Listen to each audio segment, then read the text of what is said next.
नमस्कार साथियों, स्वागत है आपका मेरे इस यूट्यूब चैनल द स्मार्ट ज्ञान अड्डा में। जी हाँ साथियों, आज आपको बताएंगे एसएसए और जीओबी का वेतन अपडेट। जी हाँ साथियों, तो एसएसए के जो वेतन अपडेट्स हैं उसको भी बताया जाएगा, क्या कुछ हो रही है पेमेंट से रिलेटेड, और साथ ही साथ जीओबी के विषय में जो है 4 महीने का आवंटन आ रहा है उसके विषय में भी बताया जाएगा।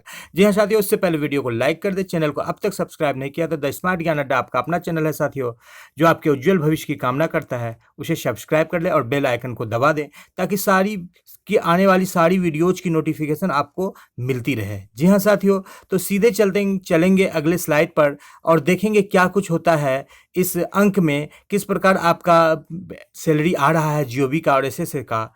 उससे पहले सबसे पहले जान लेते हैं एसएसए मद के विषय में। जी हाँ साथियों, एसएसए मद के विषय में वेतन भुगतान की जो प्रक्रिया है, तो वेतन भुगतान की प्रक्रिया चल रही है और कई जिलों से आज वेतन प्राप्त होने की सूचना प्राप्त हुई है। जी हाँ साथियों, अररिया से, समस्तीपुर से तो कल ही प्राप्त हो गई थी, कटिहार से, पूर्णिया से, बहुत सारे जिलों से जो है वेतन भुगतान के होने की प्रक्रिया प्राप्त हुई है और कुछ जिलों से अभी वेतन भुगतान होने की एसएसए की प्रक्रियाधीन है, जो 1 से 2-3 दिनों में आपको प्राप्त हो जाएगी। एसएसए से वेतन जो आवंटन दिया गया है उसका विशेष रूप से ये 1 महीने का आवंटन दिया गया है, जिसका मुख्य उद्देश्य है कि ईद से पहले मार्च का वेतन भुगतान कर दिया जाए। जी हाँ साथियों, तो अच्छी खबर है, जिन जिलों का भुगतान नहीं हुआ है तो वो लिख करके बताएंगे और अपने संघ से भी संपर्क स्थापित करेंगे। जो आपके सक्रिय संघ है वो वेतन भुगतान की प्रक्रिया में निश्चित रूप से लगे होंगे। कोई तकनीकी दिक्कत होगी जिस कारण से वेतन भुगतान नहीं हो पाया है, और कई जिलों का तो कल हो चुका है, कई जिलों का आज हो गया है और आज रात तक भी बहुत से जिलों का भुगतान हो जाएगा साथियों। तो अब ले लेते हैं जो जीओबी से संबंधित जो सूचना आ रही है वेतन से संबंधित। तो 4 महीने का आवंटन एक साथ प्राप्त होने वाला है जीओबी का। तो किस तरह से आवंटन प्राप्त होगा जीओबी का, इसे देख लेते हैं। आने वाले स्लाइड में क्या कुछ इन्फॉर्मेशन आ रहा है उसे जान लेते हैं। जी हाँ साथियों, तो जीओबी का जो वेतन भुगतान 4 महीने का हो रहा है उसको देख लेते हैं। तो ये जो है जीओबी का भुगतान 4 महीने का जिलावार आवंटन प्राप्त होगा और ये जून तक का आवंटन प्राप्त होगा। जी हाँ साथियों, कहीं पर फरवरी या कहीं पर मार्च तक का भुगतान हुआ है जीओबी का, तो ऐसे साथियों को ये पता होना चाहिए कि आपको जो आवंटन प्राप्त होगा जून तक का आवंटन प्राप्त होगा, एक साथ 4 महीने का आवंटन प्राप्त होगा जीओबी मद से जिन शिक्षकों का वेतन भुगतान होता है। जी हाँ साथियों, लगभग 1.5-2 लाख शिक्षकों का जीओबी मद से होता है, लगभग 2,66,000 शिक्षकों का एसएसए मद से वेतन का भुगतान होता है।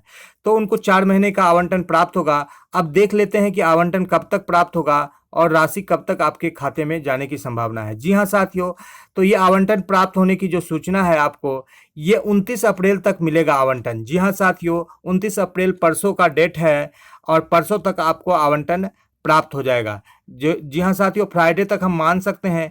इस आवंटन देने का भी मुख्य उद्देश्य है कि 2 मई यानी कि जो ईद पड़ता है, जो संभावित तिथि है, उससे पहले अप्रैल तक का भुगतान हो जाए।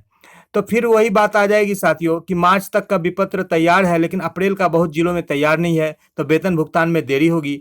तो मार्च तक का भुगतान निश्चित रूप से आपका ईद से पहले यानी कि 2 मई से पहले होने की पूरी संभावना है। जी हाँ साथियों, और आप अभी समाचार मैं बना रहा हूँ, हो सकता है आज ही रात में आपका आवंटन आ जाए या कल परसों आ जाए, क्योंकि ये जो तकनीकी दिक्कत होती है, जैसे ही समाप्त होती है आवंटन को भेज दिया जाता है और आवंटन सीधे अब पीएफएमएस के माध्यम से जो जिला के एसबीआई के अकाउंट में पहुंच जाती है। जी हाँ साथियों, तो ये जो सबसे बड़ी इस समाचार को बनाने का उद्देश्य है कि पहले से तैयार रखें अप्रैल का एडवाइस। यदि आप अप्रैल का एडवाइस को पहले से बनवा करके तैयार रखेंगे साथियों, तो उससे क्या होगा कि आपका जो 2 महीने का भुगतान हो जाएगा, मार्च और अप्रैल का। जहां पर फरवरी का भी बकाया है जीओबी का, कम ही जिलों में बकाया है फरवरी का, अधिकतर जिलों में जो है फरवरी का भुगतान हो गया है, तो फरवरी, मार्च, अप्रैल का भुगतान हो जाएगा।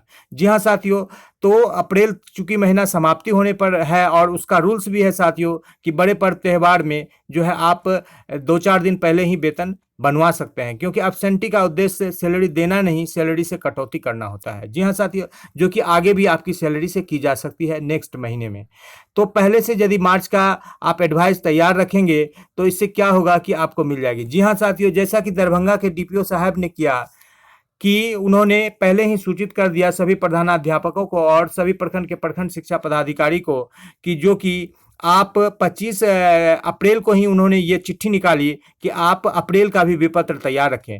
तो दरभंगा, समस्तीपुर जैसे जिले जो वेतन भुगतान और विभिन्न शिक्षा संबंधी क्रियाकलाप में प्रायः अग्रणी रहते हैं साथियों, इनके लिए बहुत ही बधाई है कि इसे अन्य जिलों के डीपीओज को भी और अन्य जिलों के सक्रिय संघ और विद्वान शिक्षकों को भी अमल में लाने का प्रयास करना चाहिए, और किस तरह से ये चीज़ अमल में आए इस पर भी ध्यान देना चाहिए। जी हाँ साथियों, यदि हम सब सक्रिय हो जाएंगे और अप्रैल का यदि एडवाइस अभी भी बनवा लेते हैं 1-2 दिन में आवंटन आने तक, तो हो सकता है कि जीओबी मद से वेतन पाने वाले शिक्षक ईद तक या ईद के एक आध दिन बाद यदि कोई तकनीकी दिक्कत हो जाए तो वो अप्रैल तक का वेतन भुगतान ले लेंगे। जी हाँ साथियों, तो इसी उम्मीद के साथ कि आपका ईद तक अप्रैल का भुगतान हो जाए और एसएसए मद से सभी शिक्षकों का 1 से 2 दिनों के अंदर में वेतन भुगतान हो जाए, इसी उम्मीद के साथ आपसे विदा लेंगे साथियों। जय हिंद, जय भारत, आपका दिन शुभ हो। वीडियो को शुरू से लेकर अंत तक देखने के लिए बहुत बहुत धन्यवाद। वीडियो को एक लाइक कर दे, चैनल पर नए हैं तो शिक्षा संबंधी तमाम अपडेट्स सबसे पहले पाने के लिए चैनल को सब्सक्राइब कर दे।